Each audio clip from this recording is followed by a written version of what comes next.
بسم اللہ الرحمن الرحیم۔ ناظرین، آج آپ کو پتہ ہے کہ 9 مئی ہے اور یہ میرا جو ہے وہ فیوریٹ سبجیکٹ ہے، لا اینڈ آرڈر کو ہینڈل کرنا، اس کے لیے پلاننگ کرنا، کہ کس طرح اس کو روکا جا سکتا ہے۔ کرنے کے لیے میں نہیں کہہ رہا آپ سے، بہرحال چونکہ آج 9 مئی کا دن ہے تو اس مناسبت سے پچھلے ایک ہفتے میں بہت زیادہ چیزیں سامنے آئی ہیں، جس میں سپریم کورٹ کے ججز نے بھی کہا کہ اگر جو ٹی ایل پی کے دھرنے کے جو اسباب ہیں وہ معلوم کر لیے جاتے۔ جو سپریم کورٹ نے ابھی حال ہی میں سماعت کی ہے جو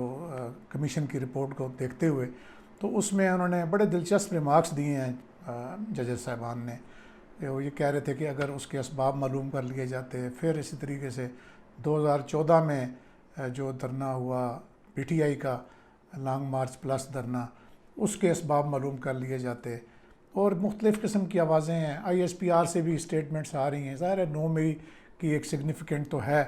لیکن میں اس پہ صرف جو اپنا میرا ہے فوکس ہے وہ ایز اے پروفیشنل رہے گا کہ یہ دھرنے جو ہیں یہ کس طریقے سے کیے جاتے ہیں، اور جو پرتشدد دھرنوں میں یہ دھرنا کیا چیز ہے اور پروٹیسٹ میں کیا فرق ہے۔ اور دیکھیں، میں نے اپنی 40 سال کی زندگی میں کوئی سینکڑوں جو پروٹیسٹ ہیں ان کو ہینڈل کیا ہوگا، جو اسلام آباد میں ڈی چوک اور فرینچ ایمبیسی کے سامنے، اپارا چوک، یہی جگہیں ہیں جو یہ مشہور پوائنٹس ہیں جہاں پہ لوگ آ کے اپنی جو مطالبات منوانے کے لیے اپنے آپ کو اسمبل کرتے ہیں، یہاں پہ اکٹھے ہوتے ہیں۔ یہ وہ جگہیں ہیں۔ ڈی چوک تو خیر ایک بہت ہی مشہور مقام ہے جہاں پہ ہر ایک کی خواہش ہوتی ہے کہ الٹیمیٹلی وہ وہاں پہ پہنچے۔ تو بہرحال دیکھ لیتے ہیں کہ جو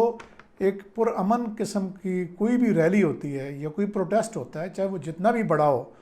اور وہ اگر منظم ہے اور ان کی جو ڈیمانڈز ہیں وہ بہت واضح ہیں، اور انہوں نے ظاہر ہے کہ پھر ضلعی انتظامیہ بھی ان کو پہلے سے رپورٹس ہوتی ہیں، پتہ ہوتا ہے، تو وہ منع نہیں کرتے۔ بہت سارے پروٹیسٹ ہوتے ہیں، ٹیچرز اور جو یہ جتنے بھی فیڈرل گورنمنٹ کے امپلائیز ہیں، یہ بے شمار دفعہ ہر سال جون سے پہلے بہت بڑے بڑے پروٹیسٹ لے کے آتے ہیں۔ تو جب تک وہ ریزنیبل رہتے ہیں، کوئی ان پہ نہ آنسو گیس استعمال ہوتا ہے نہ لاٹھی چارج ہوتا ہے، ان کے مطالبات سنے جاتے ہیں۔ بہرحال یہ پروٹیسٹ ہوتے ہیں، ریلیز ہوتی ہیں جو ایک دن میں آئیں اور ختم ہو گئیں۔ اب یہ جو دھرنا ہے، جو سٹ ان جس کو کہتے ہیں، یہ اس کی جو اصطلاح ہے، یہ قاضی حسین احمد صاحب جب امیر تھے جماعت اسلامی کے، اس وقت سے یہ اصطلاح بڑی مشہور ہونی شروع ہوئی کہ جی ظالموں قاضی آ رہا ہے، اور ان کے دھرنے اسلام آباد پولیس کو بہت اچھی طرح یاد ہیں۔ یہ ساری تمہید باندھنے کا جو مقصد ہے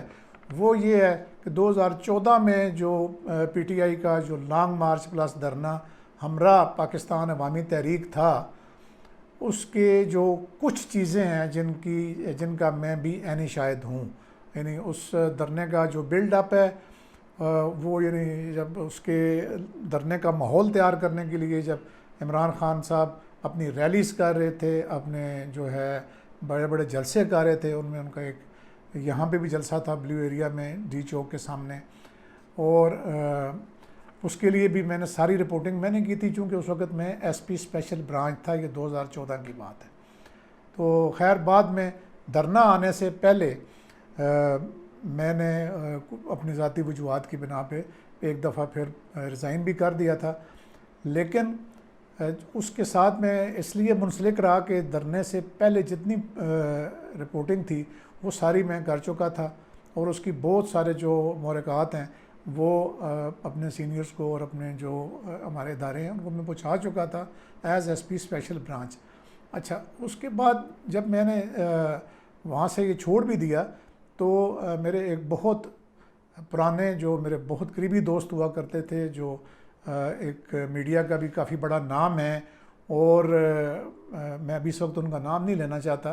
کیونکہ شاید ابھی وہ ہمارے اس طرح کے دوست نہیں ہیں، وہ کافی آگے بڑھ چکے ہیں اپنے معاملات میں۔ ان کی جو اس وقت کا جو دھرنا کے لیے جو بلڈ اپ ہو رہا تھا، اور جو دھرنا آ رہا تھا، جو لانگ مارچ آ رہا تھا، اور عمران خان صاحب جس کنٹینر میں سوار ہو کے آ رہے تھے تو ان کے جو بلیک بیریز کے میسیجز تھے وہ میرے اس دوست کو آتے تھے. ہر چیز اس کے بلیک بیری پہ آتی تھی. بہت سارے میسیجز میں نے خود بھی دیکھے کہ وہاں سے کیا آ رہا ہے, پوری رپورٹنگ. اور پھر میرے دوست جو تھے ان کا رابطہ جو ہے وہ اپارا کے ساتھ تھا, اور پھر آپس میں یہ خط و کتابت میسیجنگ ہو رہی تھی, تو اس کے ذریعے مجھے بہت پتہ چل رہا تھا. اور دوسرا چونکہ یہ تھا کہ ایک ہر بندے کے اندر ایک سیاسی کارکن بھی ایک طرح سے ہوتا ہے, تو ایک دلچسپی بھی تھی. حالانکہ میں نے جاب چھوڑ دی تھی, لیکن اس کے دھرنے کے جتنے بھی چیزیں ہو رہی تھی ساتھ ساتھ, تو وہ مجھے اس اپنے دوست کے قریب ہونے کی وجہ سے ہر روز شام کو میں وہاں جا کے بیٹھ جاتا تھا, تو ساری چیزیں مجھے پتہ چلتی تھی. تو اب جب یہ دونوں جماعتیں دھرنا لے کے آ گئیں تو اس وقت اسلام آباد پولیس کے جو چیف تھے وہ چیمہ صاحب تھے, آفتاب چیمہ صاحب, اور ان کے ساتھ جو ایس ایس پی تھے وہ نیکوکارا صاحب تھے. تو ظاہر ہے کہ یہ دونوں بڑی کلیدی عہدے ہوتے ہیں کہ جب کسی چیز کو ہینڈل کرنے کے لیے. تاہم جو انتظامی سائڈ پہ انتظامیہ نے اپنا یہ کیا تھا کہ دھرنے کے جو شرکاء تھے یا لیڈرشپ تھی ان کے ساتھ انہوں نے اپارا تک آنے کا انہوں نے پرامس کر لیا تھا. اور آپ کو یاد ہوگا کہ اس وقت وزیر داخلہ چودھری نثار علی خان تھے. ان کے کردار کے بارے میں بھی بہت سارے لوگ بہت ساری باتیں کرتے ہیں, لیکن چونکہ ہمارے پاس کوئی بلیک اینڈ وائٹ کوئی ایسی انفارمیشن نہیں ہے کہ جب سے میں یہ کہہ سکوں کہ وہ ان کی کیا رول تھا. لیکن بہرحال آگے چل کے جب چیزیں میں بتاؤں گا تو آپ کو پتہ چلے گا کہ یہ کس طریقے سے یہ دھرنا جو ہے یہ آرکسٹریٹ کیا گیا. میں لفظ انگریزی کا یہ کہنا چاہتا ہوں کہ اس کو باقاعدہ ارینج کیا گیا. اس کے جو لانے والے تھے انہوں نے ایک ایک دن کا ایک ایک چیز کا حساب رکھا ہوا تھا. اب جب یہ کنٹینر میں سوار دونوں جو پولیٹیکل فورسز ہیں, پاکستان عوامی تحریک اور پی ٹی آئی, جب اپارا میں آ جاتے ہیں تو وہاں سے پھر ہماری انتظامیہ اور ہمارے جو پولیس افسران ہیں جن کا میں نے ابھی نام لیا ہے ان کا امتحان شروع ہو جاتا ہے. وہ کیسے کہ انہوں نے خان صاحب نے وہاں پہ آپ کو یاد ہوگا ویژولز کہ بلوں کو آگ لگائی, یوں کھڑے کر کے سول نافرمانی کا اعلان کیا, اور جو معاہدہ کیا تھا انتظامیہ کے ساتھ اس کی مخالفت کرتے ہوئے یہ جناب اپنے دھرنے کو لے کے رکاوٹیں توڑتے ہوئے اپارا چوک سے آگے بڑھے. یہ رات کا وقت تھا. آپ سارے لوگوں نے یہ ٹی وی چینلز پہ آپ دیکھا ہوگا, ہمیں ایک ایک تفصیل یاد ہے. تو اس وقت پھر جو اسلام آباد پولیس میں اس وقت جو ایک دم سے جب کھلبلی مچی تو پھر آئی جی سے لے کے اور وزیر داخلہ تک یہ مشورہ کیا گیا, اور شاید اوپر سے جو پرائم منسٹر صاحب تھے ان کو بھی شاید اس میں لوپ میں لیا گیا ہوگا کہ جی ریسٹرینٹ کا مظاہرہ کیا جائے. وہ آپ کو ویژولز یاد ہوں گے کہ جب کرینوں کے ساتھ انہوں نے کنٹینر جو لگے ہوئے تھے ان کو اٹھایا, اس پی اے ٹی کیا تھا عوامی تحریک جو ہے اس کی کرینیں اور پی ٹی آئی کی کرینیں, اور کس طریقے سے انہوں نے ہر چیز کو رونتے ہوئے وہ پھر یعنی یہ جو سرینا والا چوک ہے اس سے پہلے لیفٹ مڑتے ہوئے اور یہ سیدھا آ کے ڈی چوک میں یہ براجمان ہو گئے. اچھا, اس وقت یہ تھا کہ پھر آپ کو پتہ ہے کہ میں مختصر کرتا ہوں چیزیں, 126 دن کا یہ دھرنا تھا, بہت لمبا. اب اس دھرنے میں کیا ہوتا ہے کہ یہ لوگ جو ہیں یہ وہیں تک اکتفا نہیں کرتے, بلکہ ایک تو یہ کرتے ہیں کہ تمام راستے بند کر دیتے ہیں. وہ ان 126 دنوں تک تمام راستے بند, کوئی سپریم کورٹ کا جج اپنی عدالت میں نہیں جا سکتا, کوئی ممبر پارلیمنٹ میں نہیں جا سکتا. بہرحال پچھلے راستوں سے پارلیمنٹ کا اجلاس بھی جب شروع ہوا جس میں انہوں نے میسج دیا تھا کہ ہم حکومت کے ساتھ ہیں اپوزیشن نے, اور پھر اس دھرنے کی تھوڑی سی جو پھونک ہے وہ نکلی تھی. لیکن ایڈمنسٹریٹو سائڈ پہ یہ جب مزید آگے بڑھے اور یہ پی ایم ہاؤس تک پہنچ گئے اور پھر پارلیمنٹ ہاؤس کے اندر داخل ہو گئے اور پی ٹی وی کی بلڈنگ پہ انہوں نے قبضہ کر لیا, تو اس وقت تک بھی جو پاکستان کی جو ریاست ہے وہ بالکل خاموش تھی. اس میں آپ کو ایک واقعہ جو اس وقت کے ڈی سی تھے شیر دل, وہ واقعی بڑے شیر دل تھے. وہ ایک چھوٹا سا کنٹیجنٹ لے کے تو جو کیا نام ہے پارلیمنٹ ہاؤس کی جو بلڈنگ کے اوپر ایک ایسی مناسب جگہ پہ اپنا جو کنٹیجنٹ لے کے گئے جن کے پاس ٹیئر گیس تھی. 2 یا 3 یا 4 لڑکے تھے ان کے پاس, جو وہاں سے جب انہوں نے ٹیئر گیسنگ کی تو یہ جو پی ٹی آئی کا جو دھرنا ہے یہ درم برم ہو گیا. تو پھر ایک اس وقت جو ہے یہ بہت سارے میرے دوست ہیں پولیس میں جو وہاں پہ ڈیوٹی پر تھے, انہوں نے مجھے یہ بتایا کہ کچھ احساس اداروں کے لوگ آئے اور انہوں نے آ کے ڈی سی کو باقاعدہ طریقے سے مین ہینڈل کیا کہ یہاں سے بھاگ جاؤ, یہ کون سی جگہ ہے جہاں سے آپ ٹیئر گیسنگ کروا رہے ہیں. تو وہ جو دھرنا ایک دفعہ تتر بتر ہو گیا تھا, وہ آپ کو ویژولز بھی یاد ہوں گے کہ جہاں پہ پھر خان صاحب بھی کنٹینر کے اندر جو ہے وہ رومال لے کے اور وہ بھاگنے کے چکروں میں تھے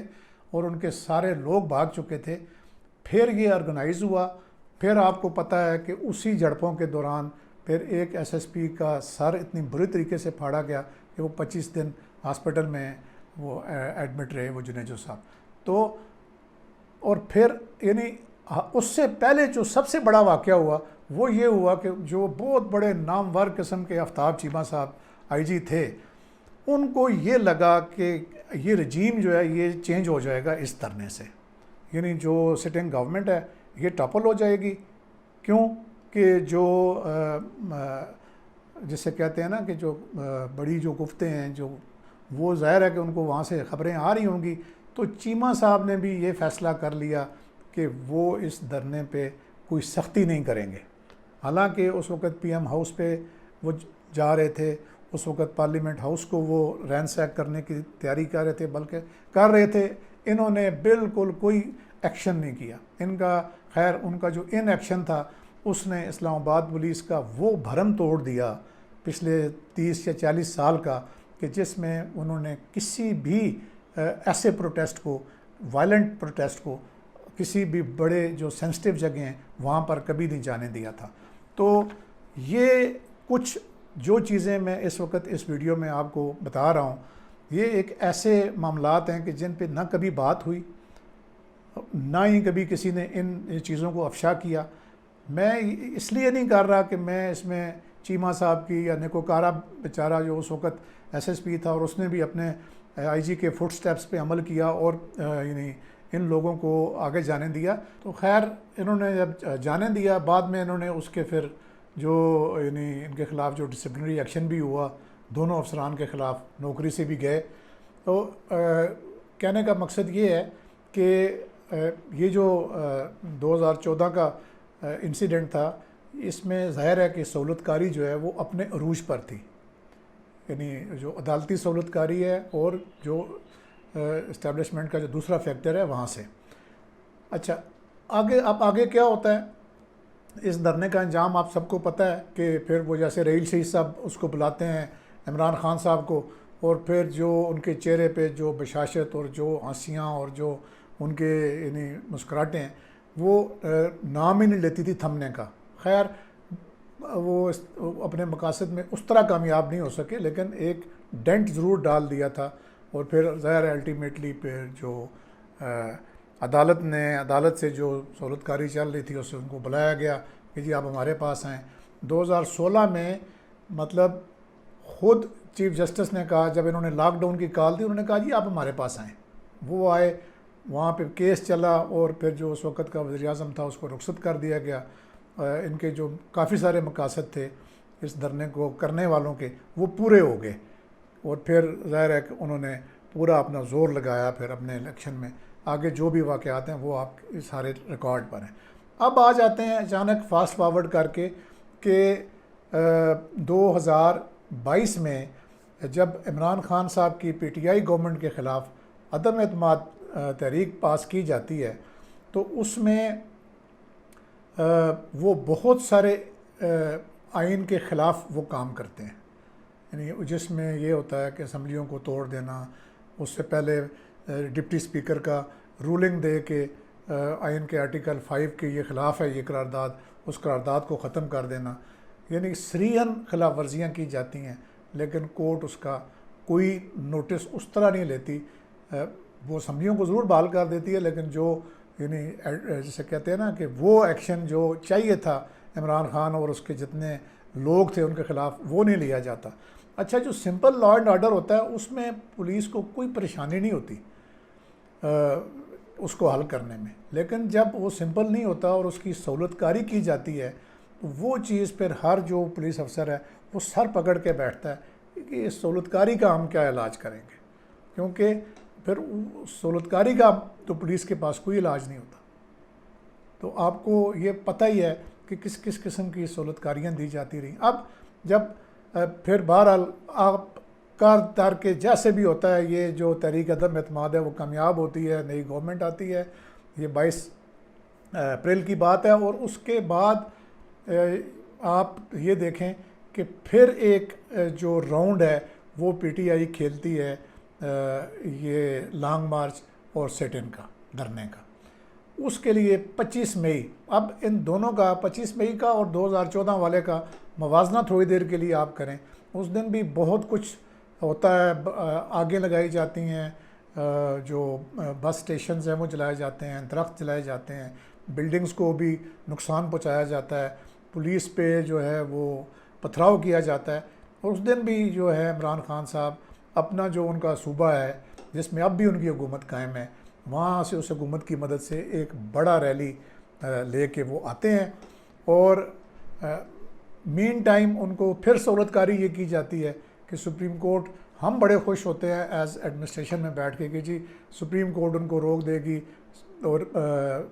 اگر اس کے احکامات پہ عمل نہیں کریں گے, کیونکہ سپریم کورٹ نے کہا کہ جی آپ جہاں پہ مولانا فضل الرحمان کا G9 والا دھرنا S9 والا آیا تھا وہاں پر آپ آ سکتے ہیں, وہاں پہ آنے دیں.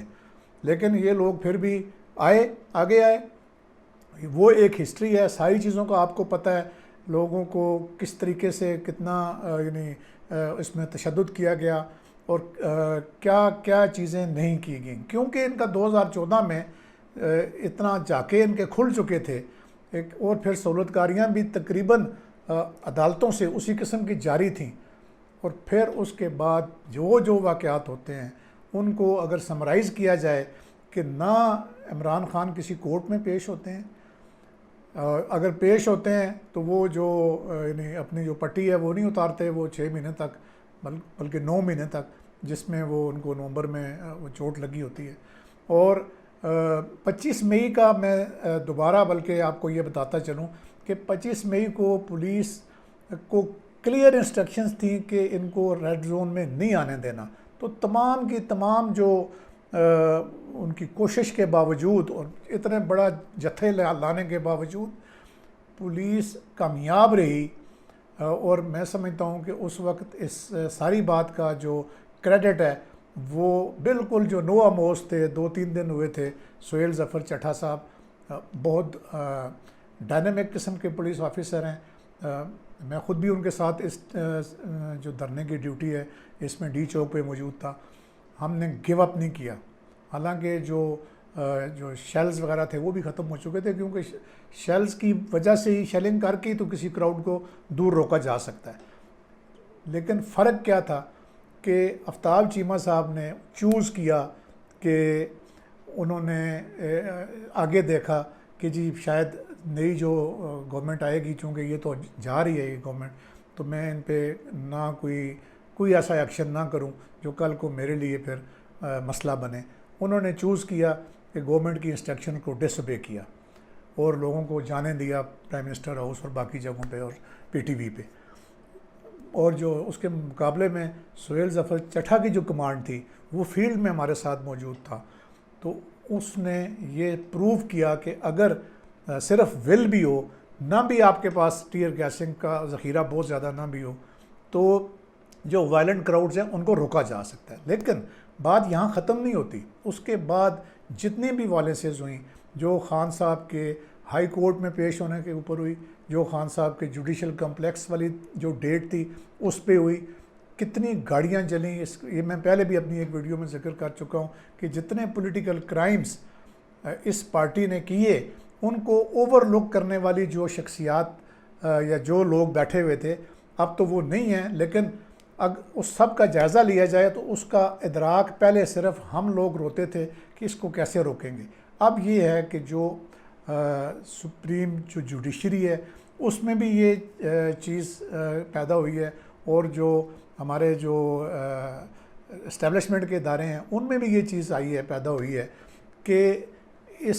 یعنی اسی لیے ISPR نے یہ کہا ہے کہ اگر کوئی 25 مئی کا مطالبہ کرتا ہے کہ اس کا یعنی وہ کیا جائے، انکوائری کی جائے، تو ساتھ میں پھر جو 2014 کا دھرنا ہے اس کی بھی کی جائے. اور بلکہ میں تو یہ کہوں گا کہ پھر جو مئی 2022 کو انہوں نے کیا ہے، اور جو باقی جوڈیشل کمپلیکس اور ہائی کورٹ کی بلڈنگز، اور جو وہاں پہ DIG جب اریسٹ کرنے جاتا ہے اس کو جو آگے تشدد کیا جاتا ہے، اور پھر جو ایک اور DIG کی آنکھ نکال دی جاتی ہے پتھر مار کے اور پیٹرول بم، ان ساری چیزوں کا احاطہ کرے یہ کمیشن اور ان لوگوں کو فکس کرے تاکہ جو لا اینڈ آرڈر نافذ کرنے والے ادارے ہیں ان کے لیے آسانی پیدا ہو. یہ نہ ہو